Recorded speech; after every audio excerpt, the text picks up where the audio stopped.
Hey guys, Boston here, and I am here with not a Let's Play, but a story. And this story is of my entire VanillaCraft life. And it starts from the Generation 3 map in the first week of December 2010. Minecraft was in its alpha stages. So here is where you spawn in. When I spawned. When I first joined the server, this is spawn tower. You spawn right on this little 4x3 thing, glass surface. And here it is.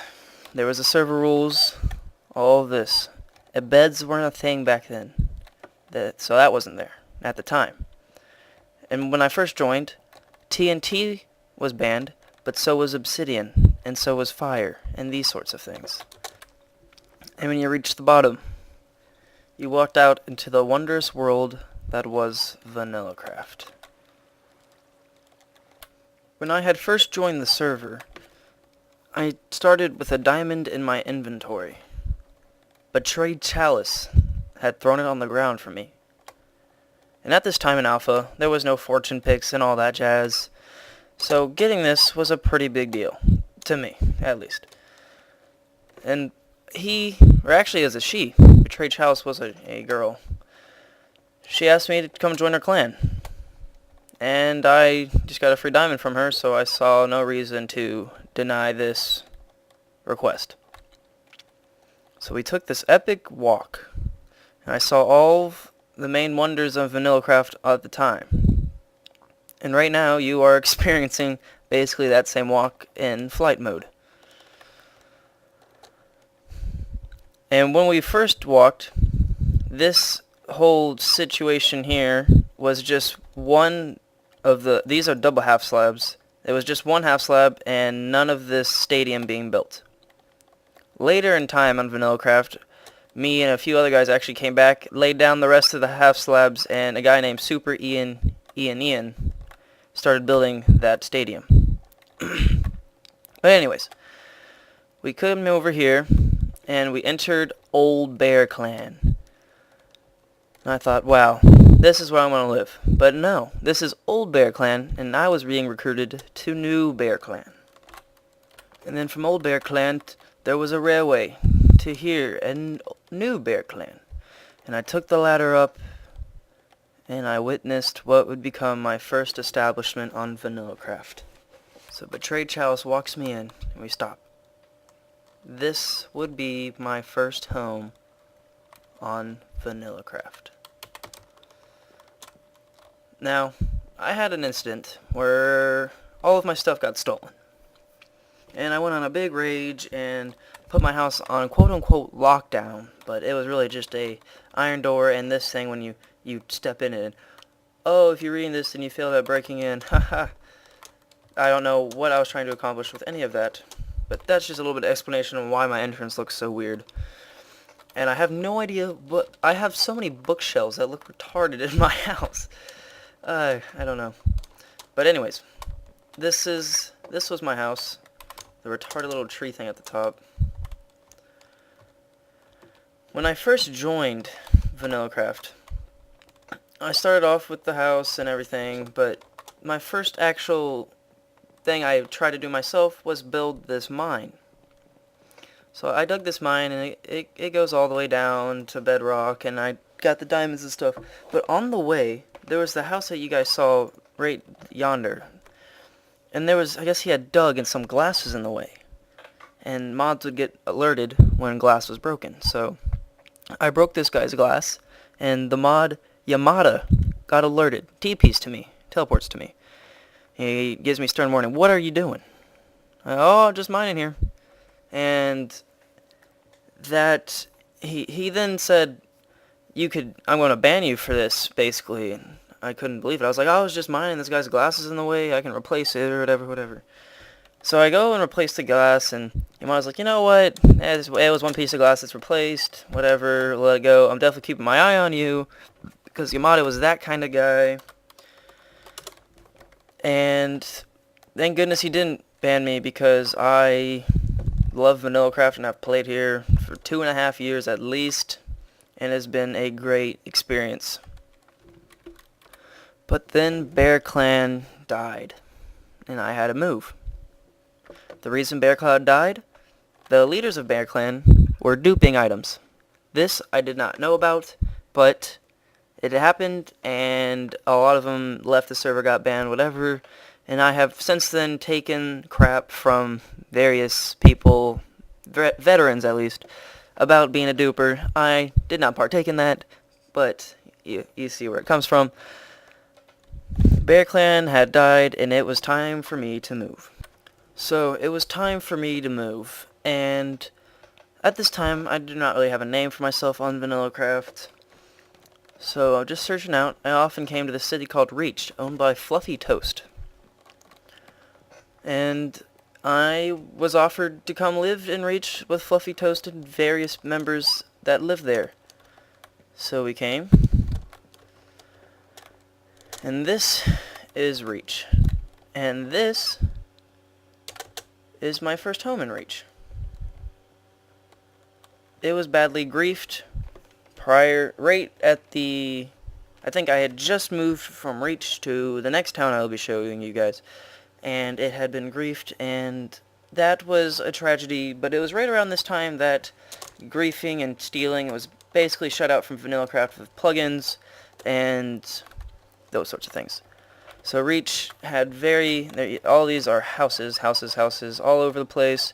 It was a growing town. That is a mob tower. You got the ghast here and everything like that.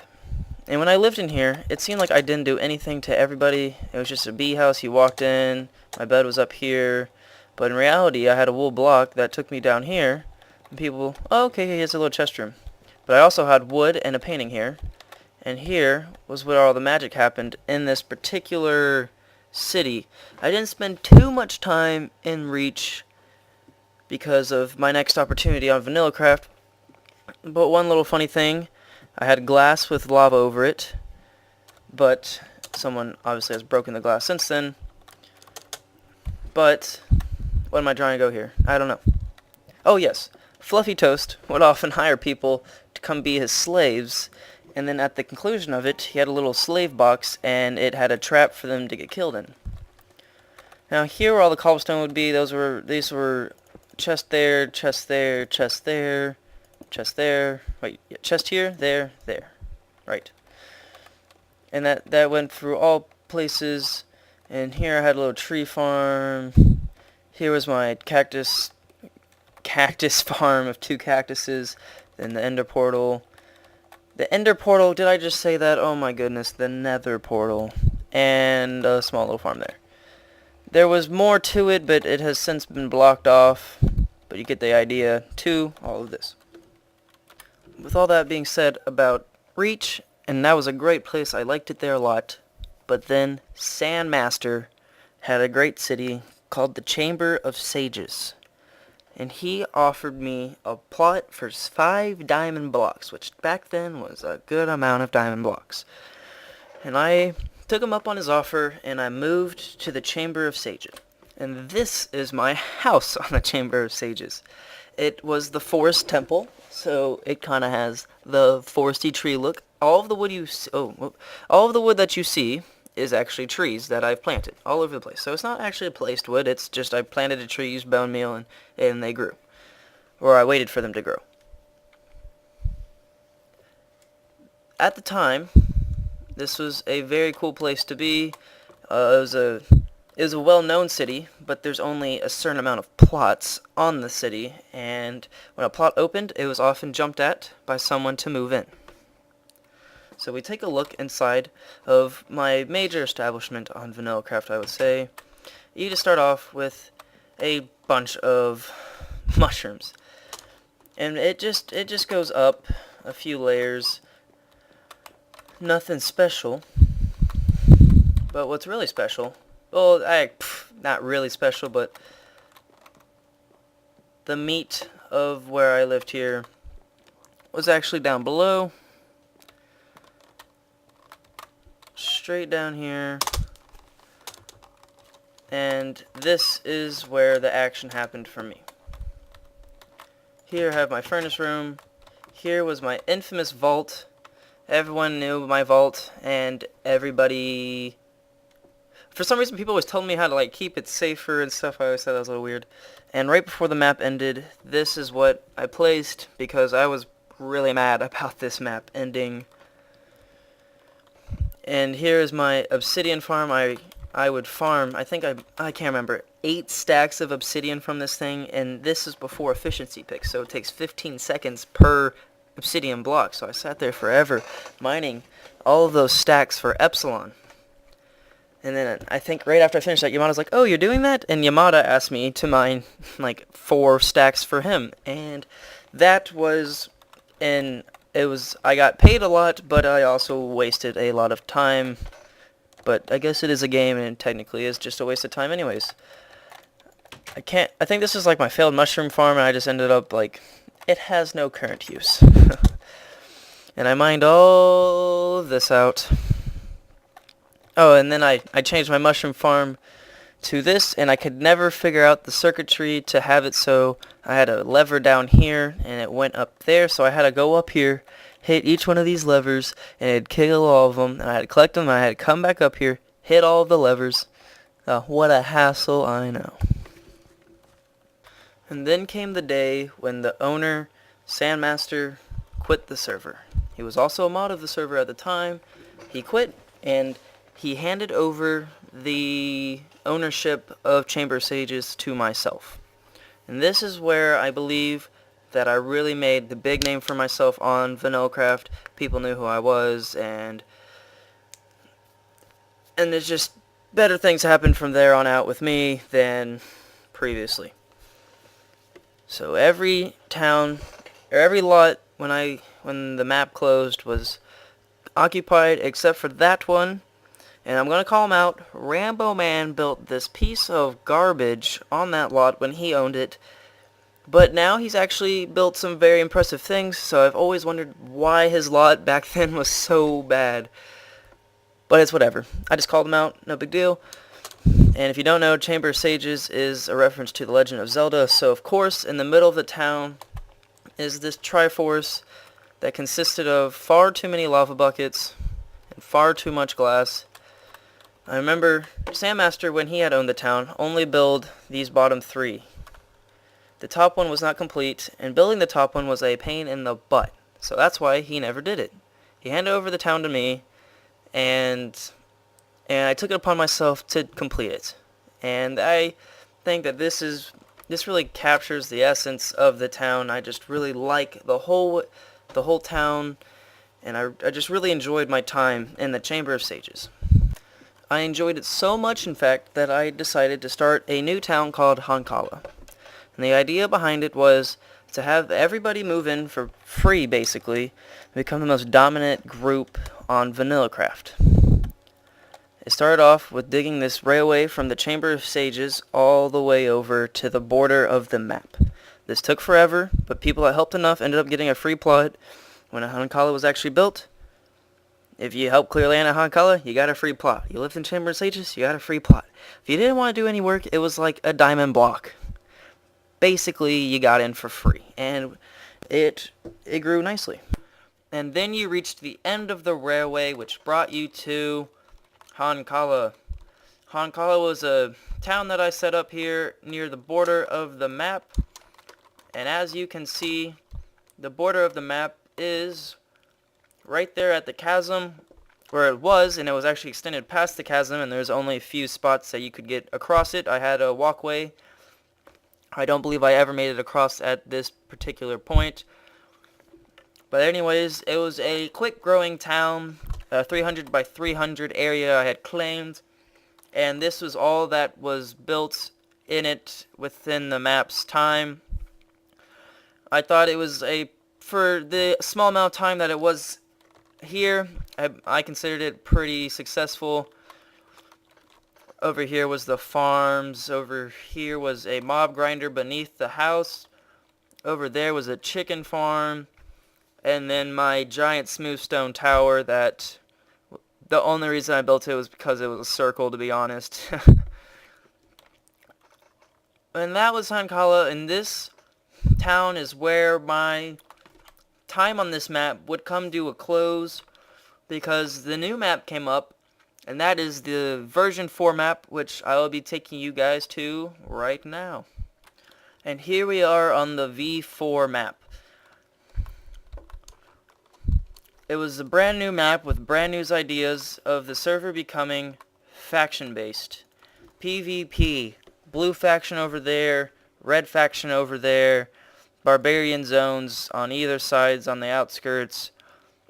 And it was just a whole new kind of concept, and it was very interesting and a very enjoyable map, and is what the current version 4, version 5 map is based on.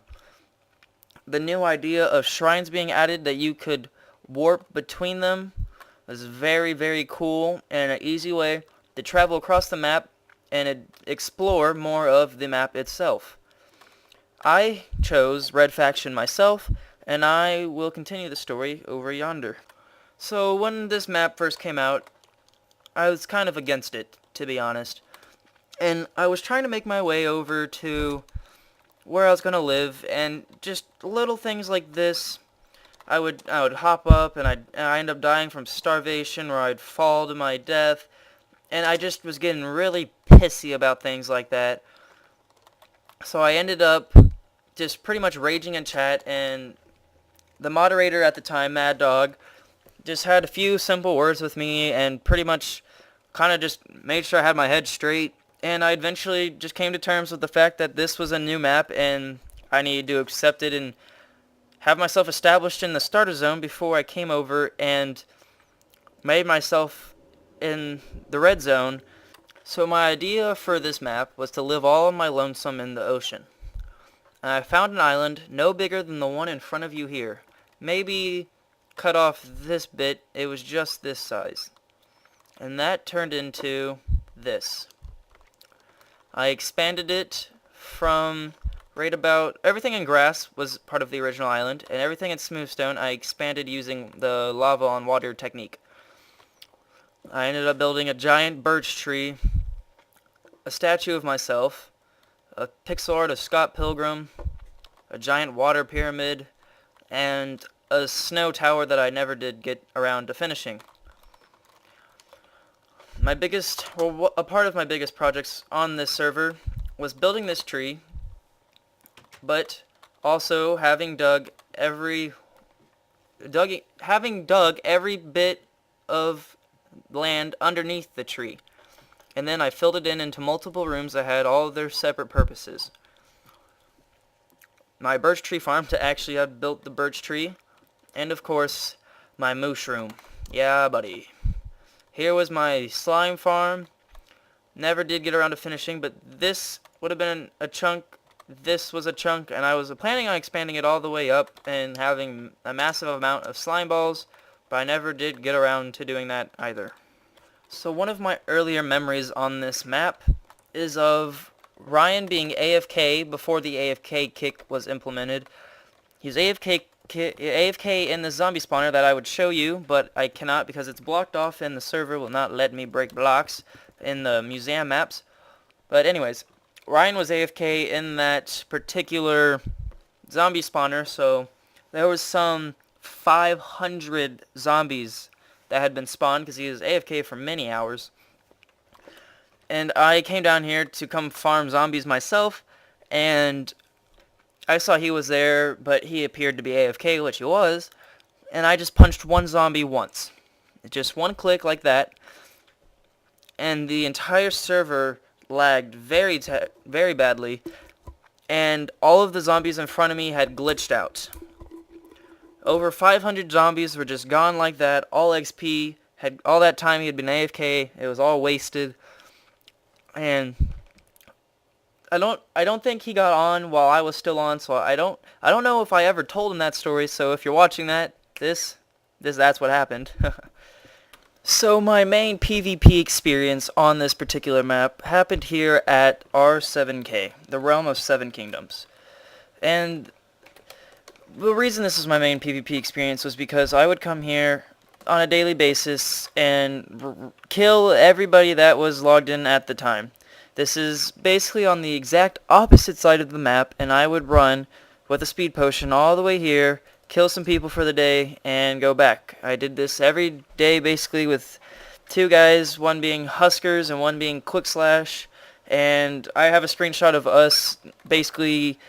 There's two guys that are hiding in a box, and there's a screenshot of me and Quick Slash standing outside of it with our diamond sword saying we are dominant over R7K.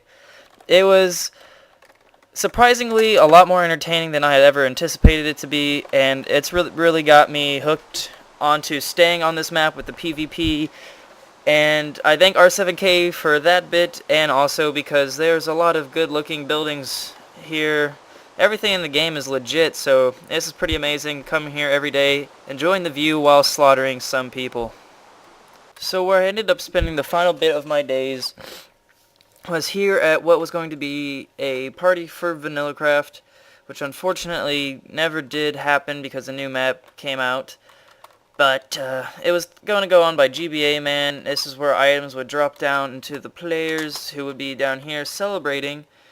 And here would be a sign that was going to have gravel over it, and that dropped down and revealed this. And there's a ton of redstone circuitry going on behind here. Just a lot of time and effort went into it by GBA Man, and it just fireworks to be going off everywhere. I think he had weather schools going off for like those school fireworks.